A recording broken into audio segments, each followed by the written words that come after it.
Kicking Back by Loganberry. Read by Loganberry.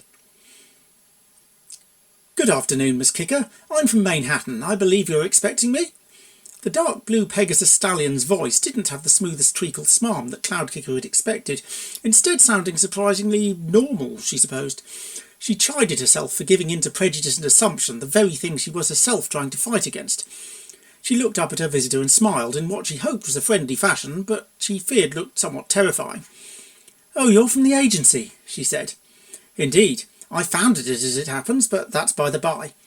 Well, won't you come in? Thanks so much for coming to see me today, Mr. "Oh, please, call me Buck," said her visitor as he glided into the house. His hazel eyes regarded her steadily as he made a smooth landing, brushing a tuft of his slightly greying cream-coloured mane away from his face. It had clearly been expensively styled, but in an understated way that didn't draw too much attention. He wore an almost preternaturally clean white shirt and a blue tie bearing a simple grey check pattern. It gave an impression of seriousness and professionalism. "And probably having some pony else do his laundry," thought Cloudkicker. "Now then, let's see what we can do for you." Buck's eyes roved around the room, alighting on the sturdy wooden dining table that rested against one wall. He looked questioningly at Cloudkicker, who nodded her assent, and the two ponies moved over to the table.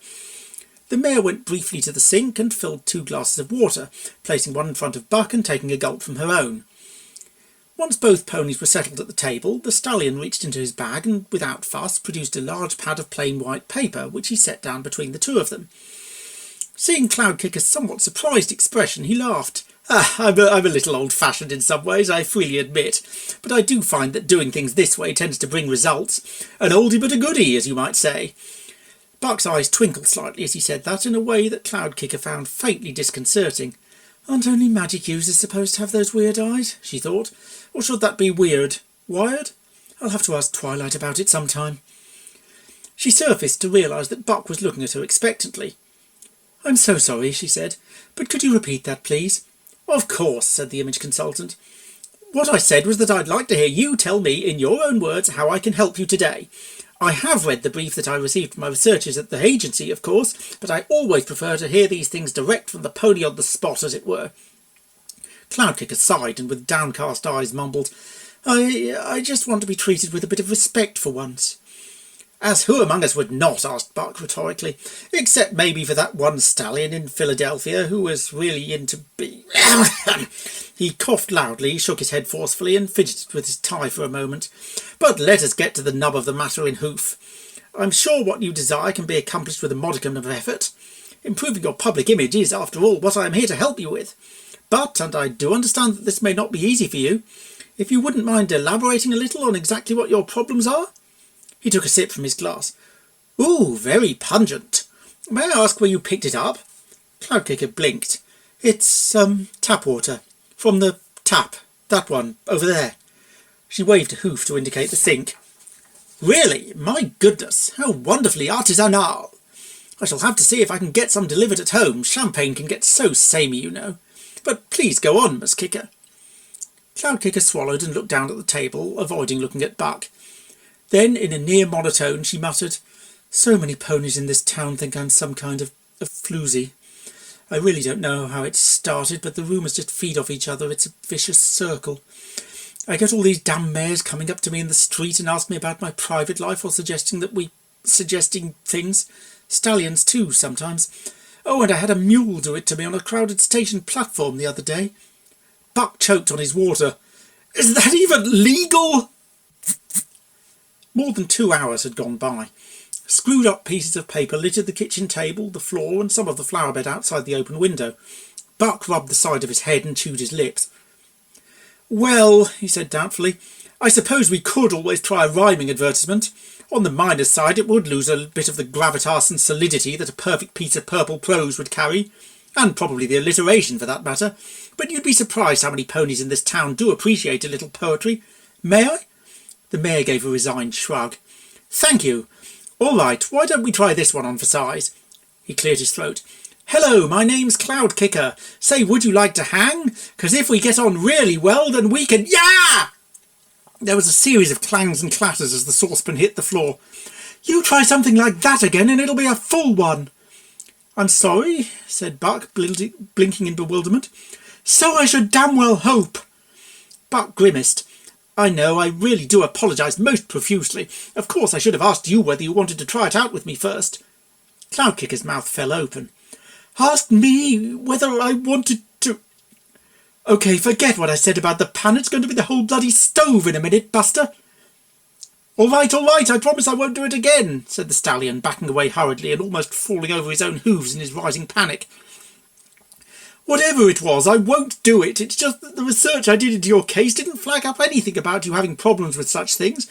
They did warn me about the potato peeler and the jacuzzi, but not this, I swear. Silence fell in the kitchen.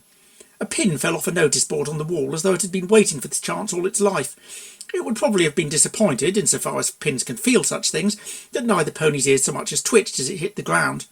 Such, for a pin, were the trials of existence. Meanwhile, the world held its breath. After a while, it gave up the fight and gulped for air. Cloudkicker took the opportunity to regain those of her senses she could reliably place. She said. Buck, what was that last bit going to say? I won't throw anything else at you, promise. Nervously, the other pony said, Then we can form a gang. But I can understand that some ponies aren't comfortable with the negative connotations that the word gang can hold. Oh. Buck's eyes darted from side to side and he gave a sickly grin. Cloudkicker accepted this grift wordlessly. But never mind, said the stallion with forced brightness. We're really getting somewhere now, though in the circumstances I think it may still be a good idea to move on to another strategy. He scribbled on his pad for a few moments, then picked it up and showed what he'd produced to his client. There! Cloudkicker slowly raised an eyebrow, a trick she had recently picked up from Applejack while she'd been doing some taste testing for the Earth Pony. It wasn't as if she even liked apples, but bits were bits. Besides, Applejack had been one of the few ponies in town who hadn't either laughed in her face or tried to hit on her, sometimes both at the same time, and for that she would put up with a lot, though when it ran to several bushels it took a lot of forbearance. And saddlebags. She read what Buck had written. That's actually pretty nice, she said with some surprise. Just my name, a nice picture and an encouragement to ponies to come find me. Simple, clear, friendly. I like it. I've got a pretty good photo you can use too. Hey, said the stallion, grinning. Who's consulting who now? Who's consulting whom? Is she? Who's whom? Cloudkicker's eyes narrowed and she brought her face within a few inches of Buck's. If you even think about using the words on first, my colt, I guarantee that you will regret it for the rest of your days on this planet. Oh, come now, said Buck. Surely you wouldn't hold a grudge for that long? I don't think there'll be any long about it, said Cloudkicker. She smiled sweetly as she said it. Buck really, really wished she hadn't. You had better, said Cloudkicker, have one hell of an explanation for this. The two Pegasi were once again standing in the mare's kitchen. Buck was once again in a pristine white shirt, whether the same one or not, Cloudkicker couldn't tell. His tie was definitely different. It had stripes instead of checks, still grey on blue though. For her part, she hadn't dressed at all, hadn't bothered to even do her mane properly. She had other things on her mind.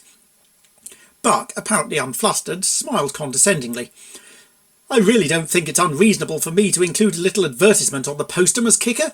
It's only a plain text slogan. It's not as if I'm putting my face on the thing. That's not the point. You might have told me what your slogan was. But look at this. Look at it. Cloudkicker brandished a copy of the poster. It bore her photo, bright and cheerful in the centre, with her name above it in a clear yet elegant black typeface and the welcome message in violet below. It also bore a slightly unfortunate resemblance to a wanted poster, but that wasn't the problem. What was the problem was the accompanying slogan, written in blue along the very top. It was undeniably striking, but the overall impression was, well, the best bang for you, Buck, Cloudkicker.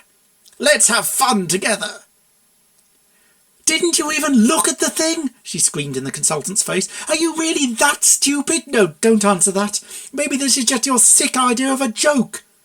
Oh, said Buck. Oh.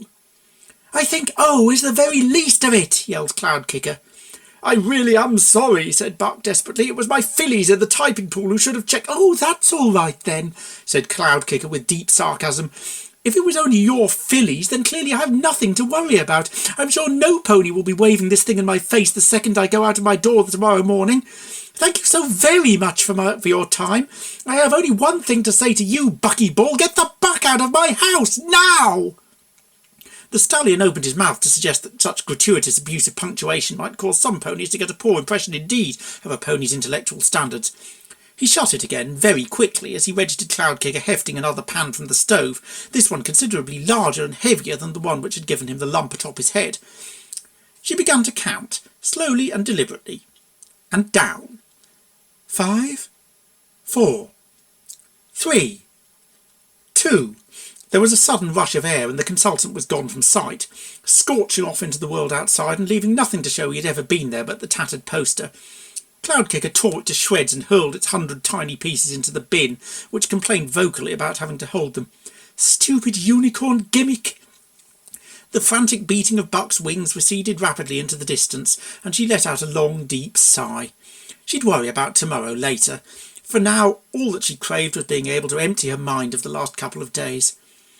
Caught by a stray gust of wind, Cloudkicker's unlatched front door banged repeatedly. She groaned. It bloody would.